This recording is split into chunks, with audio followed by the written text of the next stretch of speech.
ARESxGOD here, and it's time to talk about Overlord. But before we get into that, yes, I'm bald again. I just felt like it.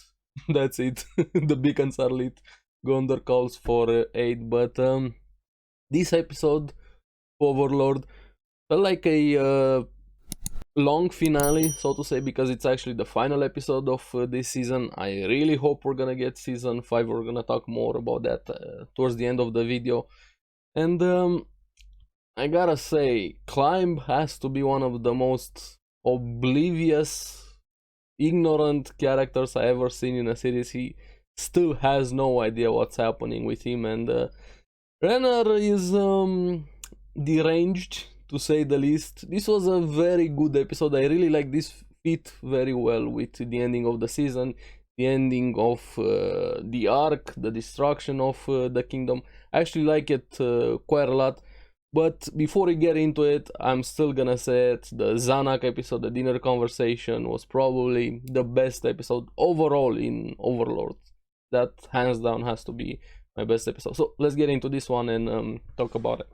Now, one thing that is probably one of the scariest things that happens in this episode, and it's kind of subtle a bit. Of course, you have Ainz. If you come face to face with Ainz, you're gonna be scared. If you come face to face with Albedo and things like that, those are in your face scary things, very obvious things, very natural things to be scared. But here you have Mare in that soft, innocent tone, those cute questions, the way he was talking there, thinking, if I kill them like this, maybe they're gonna survive. I really cannot do that voice, but something about it makes it even more scary for me. Imagine you have somebody that doesn't have that concept of good and bad, and the way he views life or humans lower than insects. I think that's one of the scariest things you can encounter against somebody. Even though the other characters, if you encounter them, of course they're super scary, but something feels more scary with the way Mare was having that inner monologue there, so to say. This is where we have the theater starting. Basically, Climb was like, everybody was playing a long con on him, and he was the only one that didn't know what was happening throughout the entire episode, and probably his entire life ever since he met Renner. We have her there rushing him over with the sword, apparently for revenge, to pull one over Ainz. Of course. He still had no idea. She goes to talk with the king, who was preparing for his final moments with historical items over there. And the king tried his best to save his daughter. I don't even think he knew what kind of a daughter he had. They're asking Climb, hey, save her, take her to the secret passage.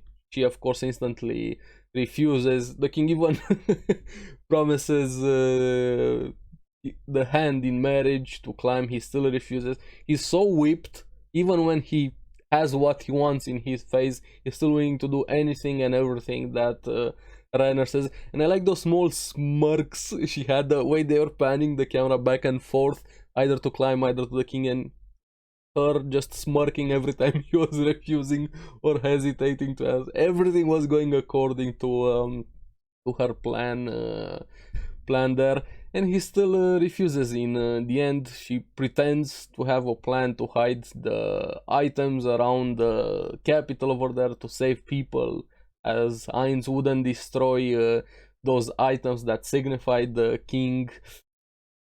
He actually goes there to hide the items. She tells him, she kind of imprints a wish on him, because I think he's dependent. I don't even know how to put it, what's the right word to put their relationship in perspective. He's like, he can't live without her at this point. He's like a well-trained dog or unknowing slave, to say the least, telling him, come back and do not fight. And yeah, he does tries hiding items over there. But before we get to that, we even have I forgot that guy's name, the old adventurer trying to stop Aura going after this item that apparently attracts devils, and Aura just obliterates him instantly. Before he could say his name, his head explodes. Not today, not today. The other ones get eaten by beasts over there.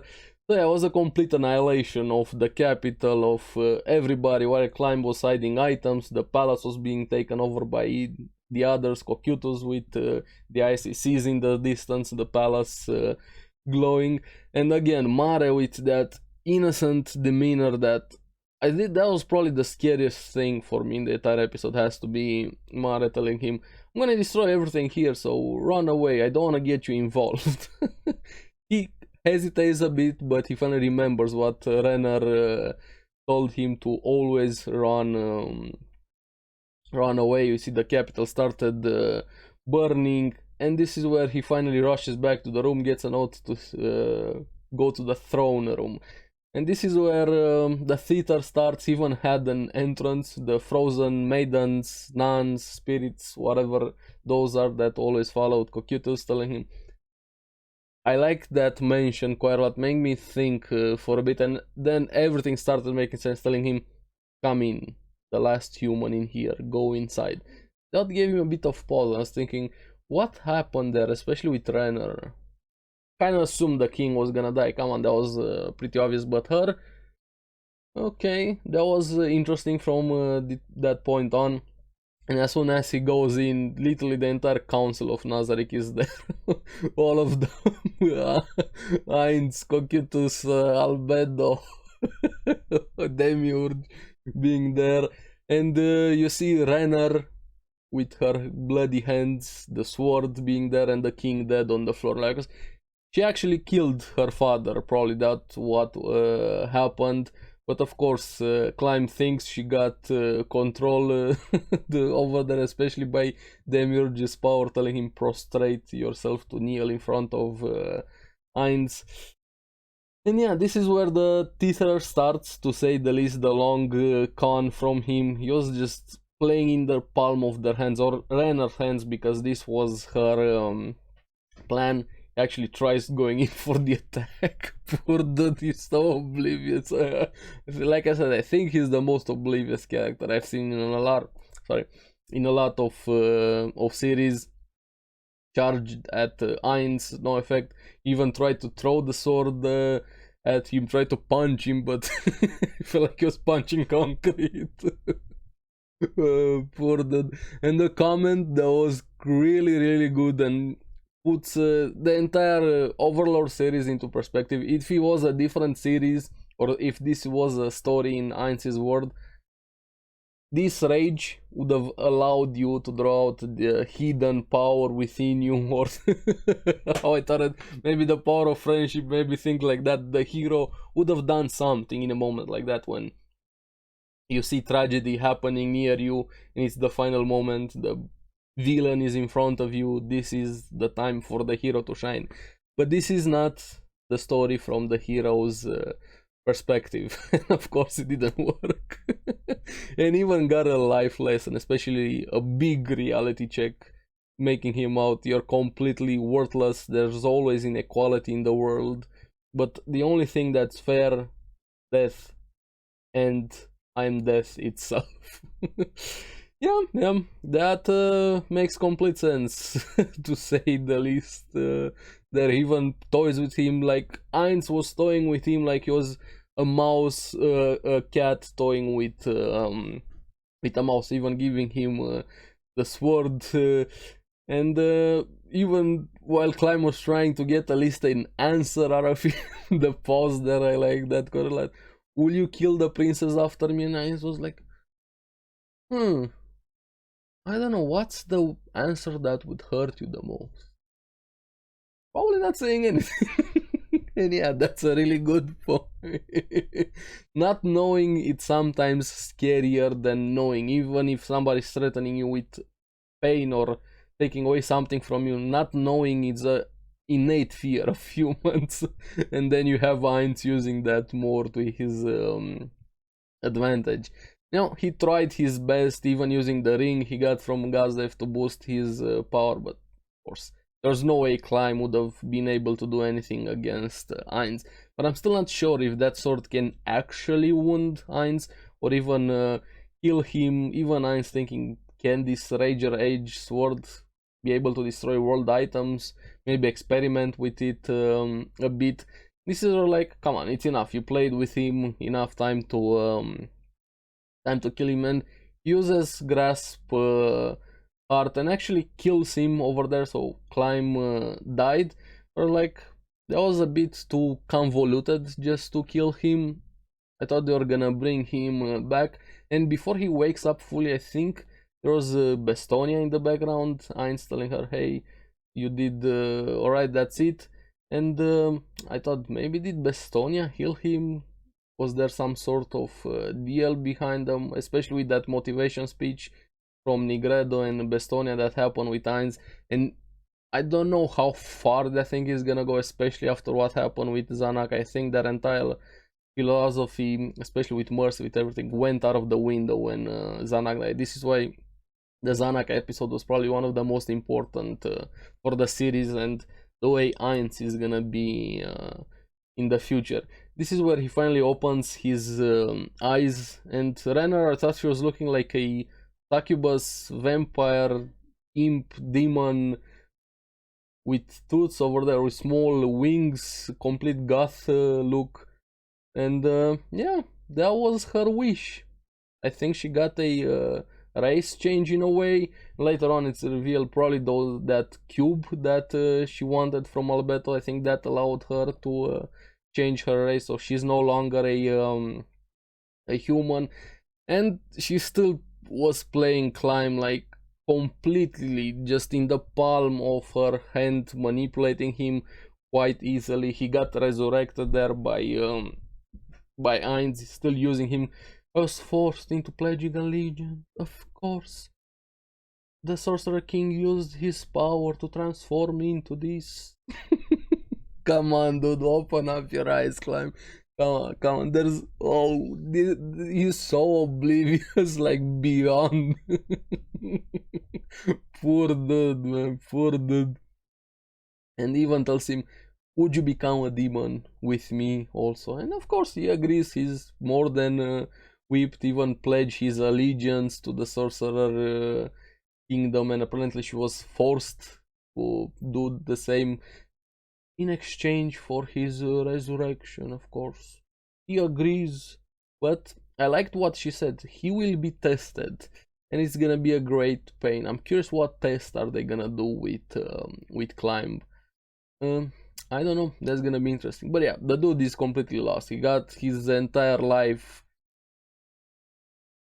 He's a toy basically. I don't know how Rupura tells. He's a toy, and Renner has the remote control. 100%. But yeah, after that he goes back to sleep. Renner going out of the room, and Albedo was there waiting for her, thanking her, still bowing before her. This is where something very interesting happened, because apparently the 90% of the plan to destroy the kingdom was her idea, as in Renner. So she manipulated everything. She did quite a lot of work working with them, betraying them, just for this wish. This was her plan, to spend her eternal life with Climb together. Or maybe is she planning something else more? I don't know, but she's very capable. Even Albedo acknowledged how capable she is, and she gets another cube, which apparently they're called Seed of the Fallen. And this is where I thought, hey, could those cubes be the thing that allows them to change their race? And that's probably it. She wants to use that one for Climb. And this, I liked quite a lot, this scene from here with her started planning something, and even saying pretty much everything went according to her plans, except she didn't expect Ainz would be there and would play along with her charade. Which, yeah, it's a very good point, but probably even Ainz was having fun. And we see more and more of the real Renner saying, maybe it's time to have our first time climb, or maybe not yet. And the face she was making, like, her body suits her personality now, to say the least. She's deranged, not. The mask is starting to fall off, so she's still gonna play more with him. That poor dude. I'm sure this is somebody's king. I'm 100% sure. Mine also. Wait, what? No, I'm joking. Nothing. I didn't say anything. Now, I like the song though. She started bursting out in a song, because why not? But it was really good the way they panned out the camera, her movement there. I like that scene quite a lot. I wish the song was longer, because it was really, really good. And she got what she wanted. Her plan worked, her wish came true, and she still has her toy. Now this is where we have more setup for the future. This was the conclusion of the kingdom. Demiurge asking Ainz for permission to go somewhere from the information he got from Sebastian. Ainz of course agrees, so that's another setup for the future. We see a bit of the flashback with how this plan worked out to get the kingdom to keep Climb safe. Also the deal they made with Renner. And what I wanted and waited for quite a bit, we finally have Albedo meeting with Philip while he was drunk, and he still tried his best pretending, they did it behind my back. I would never do this, of course. He thought he was being safe there from everybody else, but I like the way Albedo said it.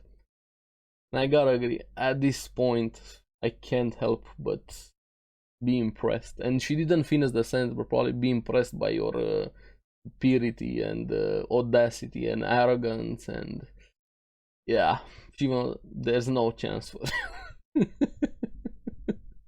And she brought him a gift, which yeah, let's just say was a heads up a bag of heads over there. And we see that even his father was like, please, she begged him, make him suffer the same way everybody else suffered. And he got completely obliterated, probably. Albedo finally got the look she had on her face. Yeah, that's my king. Albedo is my king over full of blood. The entire family, everything that was there, they got completely annihilated. We see the capital being destroyed, Ainz sitting on this throne of ruins. And yeah, the kingdom is no longer, and an example has been made to the world. Even Ravenlord coming in, bowing in front of Ainz, willing to do anything and everything. Ainz just telling him, do your thing for now, changes are gonna happen in the future. And a very important question. Do you think they will understand now what happens if they go against me? Yeah, they definitely are going to understand, even saying, so then it was worth it. Yeah, this was pretty much the ending of the series, at least for now, the ending of this arc, final episode. But also we have a lot of unresolved things, questions, especially with that dragon, the big dragon in the room, that I still have so many questions regarding. Is he as powerful as Ainz? Does he actually stand a chance? Are we gonna see more of him? What exactly is Demiurge planning? We also have the movie, which I think it's between episode 7 and 8, with the Holy Kingdom, which is like a big hole. We're missing quite a lot of context for some things. What is the Slain Theocracy doing? Those Godkin things. So are we getting season 5? When I'm recording right now, I don't have any information about a confirmation for season 5. I really hope we're gonna get season 5, because I have to say season 4 has been much better than season 3, especially with not as many lizards, goblins. This was a lot more focused, so to say, even though I'm not happy how they handled the movie being in between context and episodes. Maybe if we had the movie around the same time as the series, which, as you guys, if you watch my videos, know, I would wish for anime movies to have a closer release for Western audience, with the way they have it in Japan. As let's say airs today in Japan, we get it like 3-6 months later on streaming or something like that in the West, compared to like a year later, the way things usually work with stuff like that. So yeah, overall, I had quite a lot of fun with Overlord with this season, and I really hope we're gonna get season 5. I like the series quite a lot. Will we get one? I don't know. If we get any confirmation or information about things like that, I'll try and update the description or a comment below. Or if you guys know anything, more than free to comment below. Would you like a season 5? What do you think about the movie? Have you seen it? Please, no spoilers. Let me know down in the comments below. What do you think where it ended? Are you happy with the anime so far, especially source material readers, anime onlys? What do you think with this season compared to previous season? And what was your favorite episode? I'm curious if a lot of people agree with me, if the Zanak episode was the best episode. And yeah, we have a lot of questions. Hopefully we're gonna get some answers at some point. I really hope season 5 is gonna happen, but hey, you never know. So yeah, let me know in the comments below what you guys thought about the episode, the series overall. And remember to like and subscribe, helps me quite a lot, and you guys get the latest videos on the series that I follow. So I'll see you on the next one. Bye bye.